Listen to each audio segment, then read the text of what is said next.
We continue today in verse 19 of Genesis chapter 2, right to the end of the chapter, which is verse 25.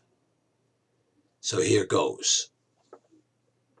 And out of the ground the Lord God formed every beast of the field, and every fowl of the air, and brought them unto Adam to see what he would call them.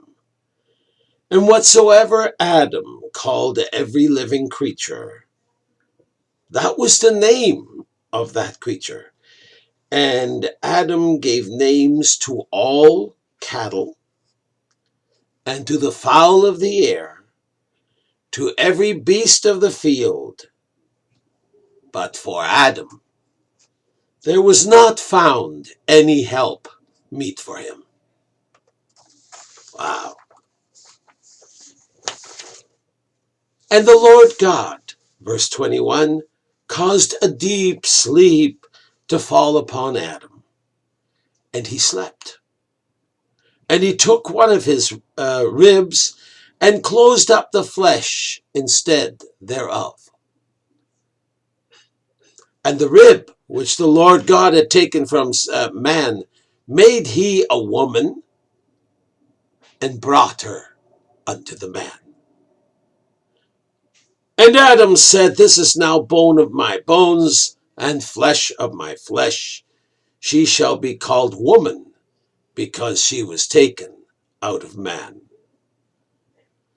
Therefore shall a man leave his father and his mother, and shall cleave unto his wife, and they shall be one flesh. And they were both naked, the man and his wife, and they were not ashamed. Now notice something here. Many people find this chapter 2, very confusing, because they figure that it appears to be a second creation account. You had a creation account in Genesis chapter 1, and then in Genesis chapter 2, again a creation account. Since this all occurred during the sixth day, a better rendering of verse 19, let's see what verse 19 said. And out of the ground the Lord God formed every beast of the field, and every fowl of the air. Do you think he created man first, and then the animals? No. So, a better rendering would be, out of the ground the Lord God had formed the different animals to Adam. Adam was exceedingly intelligent, and God brought every beast of the field and every fowl of the air to him, who had the knowledge to name each one. Wow! You know, Adam was the perfect man. He had a mind like a trap, not like most of us today. Because let's face it, I'm looking outside now. It's definitely not a perfect environment. It's overcast, rainy, and I still have a cold. So, every fowl to him who had the knowledge to name each one. Okay, God's power is shown by God bringing every creature to report to Adam so he could name them. This also shows God delegating responsibility to Adam. Notice also, this is the first time Adam's name is mentioned. Wow. In verse 19 we read, out of the ground the Lord God had formed every beast of the field and every fowl of the air, and brought them unto up to this point, unnamed man. He said, Adam, Adam.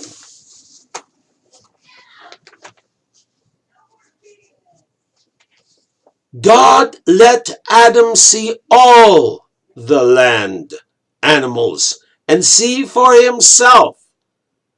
There was not a suitable partner for him anywhere.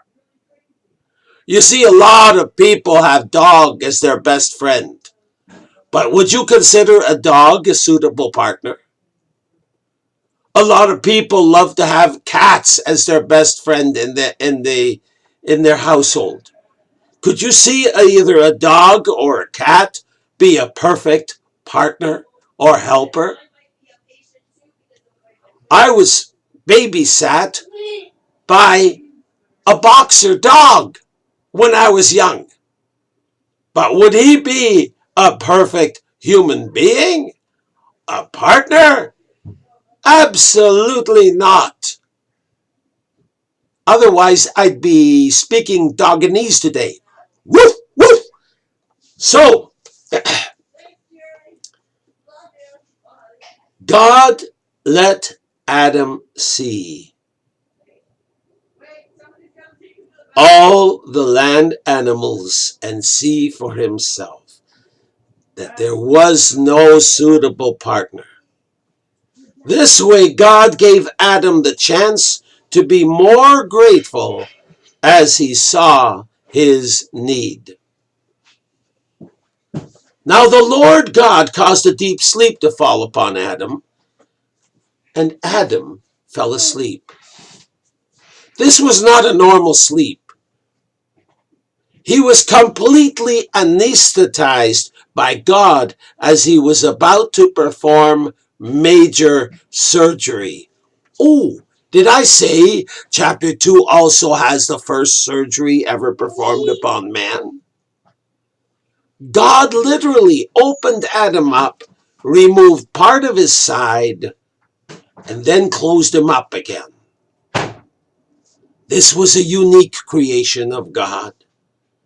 He had never created any other being in that way. There's an old story that goes like this. God created the woman from the rib of the man. God did not take the woman from the man's foot, that she might be his slave. Nor did he take her from the head, that she might be his master. Rather, God made her from under man's heart, that she might love and be loved by him.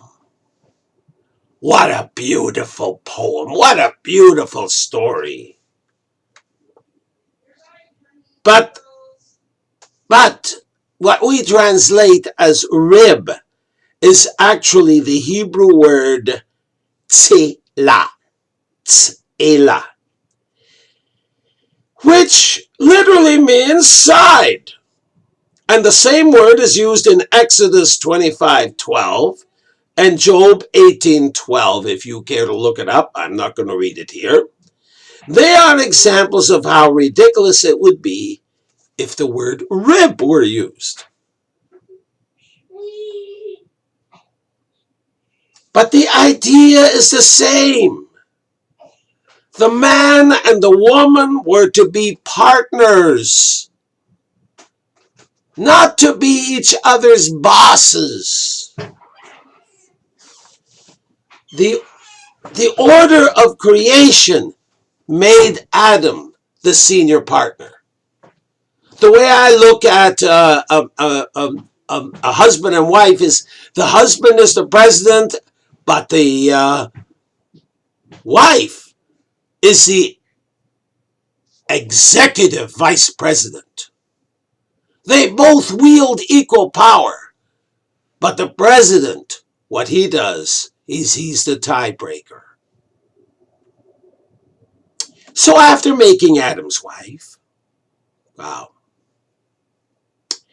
God brought her to him. Adam saw his wife and knew God made her from his side.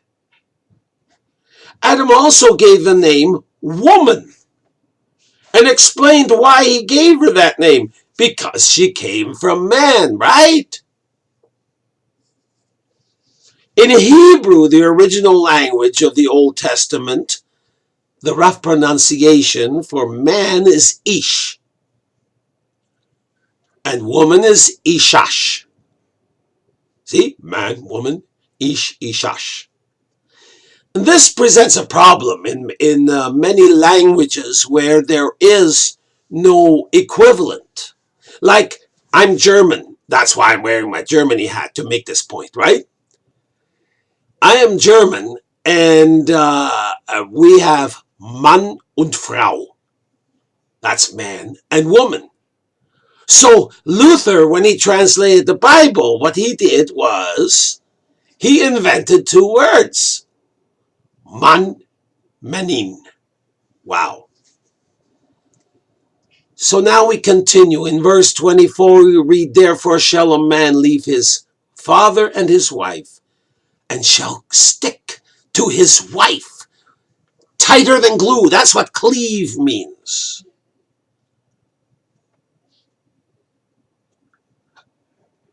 And they shall be one flesh. God performed the first wedding ceremony, witnessing the marriage, giving away the husband, the bride too. This is also the institution of the covenant of marriage, being created on the sixth day.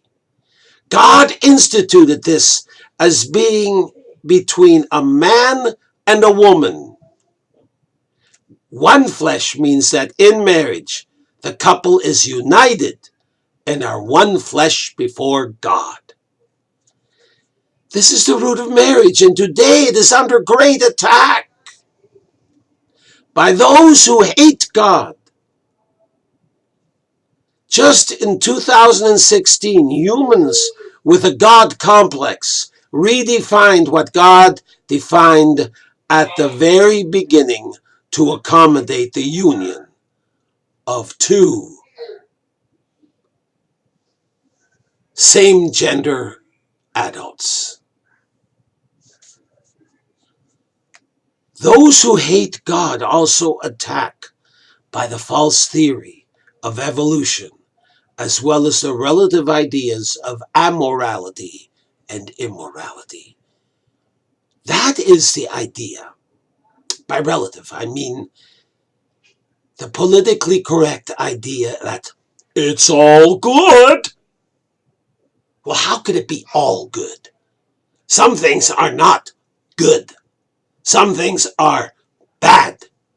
It can't be all good. At this point, Adam and Eve had not sinned and were completely innocent. There was no need for clothes. The temperature was absolutely ideal and perfect, not like this weather that I see out there. They were neither hot nor cold, and God provided perfect shelter from the trees in the garden. Folks, there was no sin, no guilt, nor any evil thoughts on their conscience. And they were definitely not ashamed.